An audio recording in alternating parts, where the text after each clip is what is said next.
ekspor yang tidak masuk akal. Ekspor dan impor merupakan proses transaksi barang atau komoditas dari suatu negara ke negara lain. Proses ini seringkali digunakan oleh perusahaan dengan skala bisnis kecil sampai menengah sebagai strategi utama untuk bersaing di tingkat internasional. Beberapa negara melakukan transaksi di kancah global biasanya dimotori oleh melimpahnya stok barang atau komoditas yang tersedia di dalam negeri.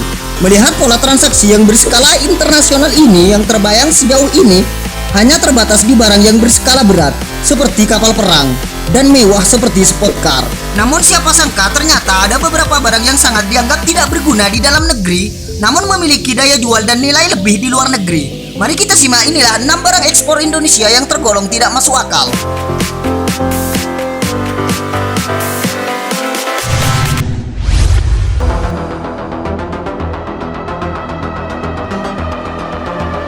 Jengkol dan pete. Jengkol dan pete yang seringkali jadi bahan guyon karena aromanya yang lumayan tajam, khas dan melekat di mulut dan tenggorokan, ternyata diminati oleh warga Jepang. Terbukti, sebanyak 4 ton jengkol dan pete asal Sumatera Utara berhasil tembus pasar ekspor ke Jepang dalam pemenuhan permintaan pasar global. Bahkan menurut Kepala Karantina Pertanian Belawan, Andi Yusmanto mengatakan bahwa komoditas asal subsektor hortikultura tersebut telah melalui proses serangkaian tindakan karantina dan telah dipastikan memenuhi persyaratan teknis negara tujuan. Jengkol dan pete yang diekspor pertama kali nilainya berada di kisaran 339 juta rupiah. Dengan segala ragam teknis dan uji kualitas, jengkol dan pete telah mampu menembus persyaratan negara Jepang yang cukup ketat. Bahkan dalam perjalanannya, permintaan komoditas ini pun terus meningkat hingga 43,3% di setiap tahunnya.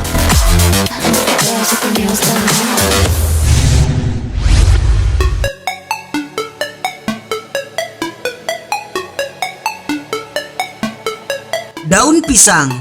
Pisang merupakan tanaman yang tumbuh subur hampir di semua wilayah di Indonesia.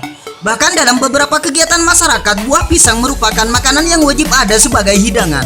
Namun siapa sangka, jika daunnya pun menjadi komoditas yang memiliki nilai mahal di beberapa negara luar, bahkan melebihi harga buahnya 1 tandan di Indonesia. Dilansir dari suara.com 9 Agustus 2020, beberapa pihak di Indonesia seringkali ekspor daun pisang ke Perth, Australia dengan bandrol harga 74.000.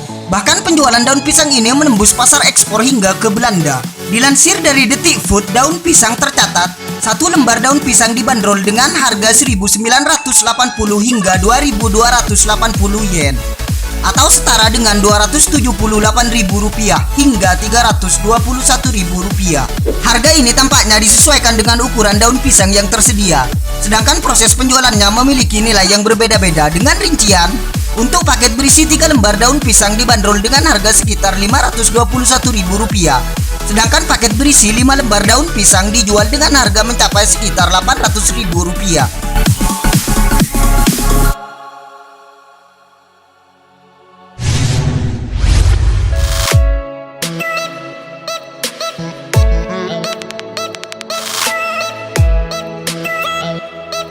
Daun kelor. Daun kelor merupakan salah satu tumbuhan yang luput dari perhatian beberapa masyarakat. Pohon yang tumbuh liar di beberapa wilayah, salah satunya di Sumeneb, merupakan komoditas ekspor yang berdaya jual internasional. Dilansir dari laman Detik News 25 Maret 2019, dalam 3 bulan terakhir, ekspor daun kelor dari Jatim ke Korea Selatan mencapai 13 kali dengan total sebanyak 55,8 ton. Kepala Dinas Perindustrian dan Perdagangan Jatim, Derajat Irawan, mengatakan kelor yang diekspor ke Korea Selatan berasal dari salah satu desa di Pasuruan. Derajat juga mengatakan bahwa di Korea Selatan daun kelor seringkali disebut sebagai daun ajaib. Biasanya akan diolah lagi menjadi pengobatan herbal. Sementara itu, Derajat menambahkan daun kelor tidak hanya banyak didapat dari Pasuruan saja. Sejumlah daerah di Jatim juga menjadi pemasok daun kelor.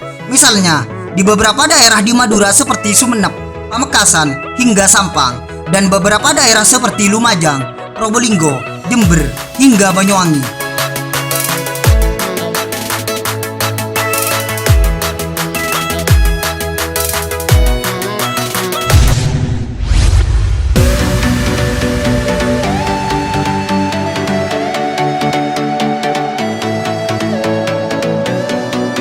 Kelapa parut.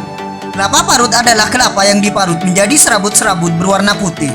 Kelapa atau dalam bahasa Latin Quercus nospera adalah anggota tunggal dalam marga Quercus dari suku aren-aren atau Arkeaceae. Tumbuhan ini dimanfaatkan hampir semua bagiannya oleh manusia, sehingga dianggap sebagai tumbuhan serbaguna dan bisa tumbuh di mana saja. Dilansir dari laman tempo.co, Gubernur Jawa Barat Ridwan Kamil 16 Maret 2021 melepas ekspor 23 ton kelapa parut kering atau Desiccated Coconut melalui CV Una Surya Putra Mandiri ke Costa Rica, Amerika. Menurut Ridwan Kamil, kelapa parut kering menjadi salah satu komoditas yang diminati oleh banyak negara di dunia, khususnya benua Amerika. Kementerian Pertanian melalui karantina pertanian Gorontalo mencatat adanya peningkatan nilai ekspor terhadap komoditas pertanian unggulan berupa olahan kelapa lebih dari 5 kali lipat pada tahun 2021.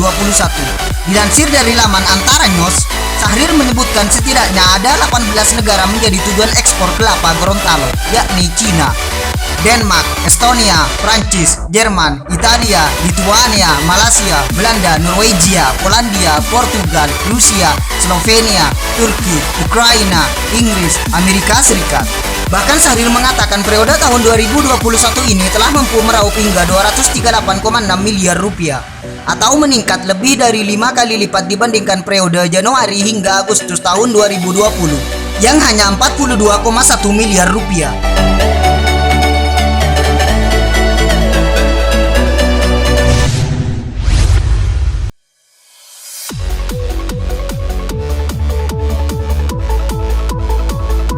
Cabai jamu.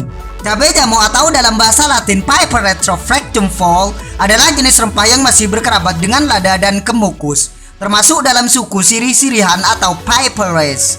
Cabai yang sekarang lebih populer dengan sebutan Capsicum menum. Di beberapa daerah cabai jamu memiliki nama yang berbeda, misal cabai solak, cabai alas di Madura, atau cabia di Sulawesi. Berdasarkan data pada sistem IQ Fast, sejak Januari sampai Juli, ekspor cabai jamu telah mencapai 405,4 ton dengan nilai harga 19,9 miliar rupiah. Sedangkan pada periode yang sama di tahun 2019 hanya 48 ton senilai 322,4 juta rupiah. Kepala Karantina Pertanian Lampung Muhammad Jumat mengatakan, selain mengalami peningkatan volume juga ada penambahan negara tujuan, yaitu tahun 2019 hanya ada 7 negara tujuan, sedangkan tahun 2020 menjadi 11 negara tujuan, menembus negara China, India, Pakistan, Malaysia, Turki, United Kingdom, Vietnam, Singapura. Tahun ini bertambah Bangladesh, United Arab Emirates, Djibouti, Jepang, Germany, dan Nepal. Cabai jamu merupakan tumbuhan asli Indonesia yang banyak dihasilkan di wilayah Jawa Timur, Jawa Tengah, dan Lampung. Secara nasional pada tahun 2020, komoditas ini telah menyumbang devisa negara sebesar 165,6 miliar rupiah, meningkat pesat dibandingkan tahun 2019 yang hanya sebesar 24,6 miliar rupiah.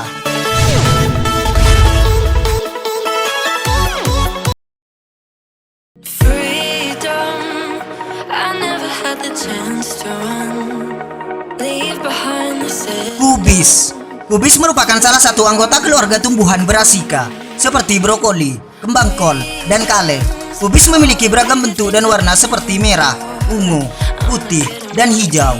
Pada umumnya, kubis akan tumbuh dengan baik manakala ia ditanam di dataran tinggi dengan ketinggian antara 1000 sampai 3000 mdpl. Oleh sebab itulah, Malang, Karo, dan Wonosobo termasuk daerah yang banyak ditanami kubis. Dan kubis juga termasuk dari bagian komoditas ekspor Indonesia. Dilansir dari laman Kementerian Pertanian Republik Indonesia, menurut Kepala Badan Karantina Pertanian Ali Jamil mengatakan, kubis asal Brastagi merupakan komoditas hortikultura terbesar penyumbang jumlah ekspor. Hingga saat ini ada 5 negara tujuan ekspor kubis asal Brastagi, yakni Taiwan, Malaysia, Jepang, Singapura, hingga Korea Selatan. Kubis merupakan salah satu produk unggulan asal Sumatera Utara. Ekspor kubis yang keluar dari Pelabuhan Belawan selama 5 tahun terakhir terus mengalami peningkatan. Di tahun pertama 2012, ekspor kubis sebesar 11.744 ton dengan nilai 35.243 miliar rupiah. Tahun 2013 sebesar 13.133 ton dengan nilai harga 39.401 miliar rupiah. Bahkan di tahun 2018 sebesar 15.228 ton dengan nilai harga 45.906 miliar rupiah. Ekspor kubis terus meningkat di setiap tahunnya. Dilansir dari laman kompas.com pada tahun 2020, ekspor kubis tercatat sebanyak 842 kali atau meningkat 6,58% dibandingkan tahun 2019 yang hanya 790 kali dalam setahun.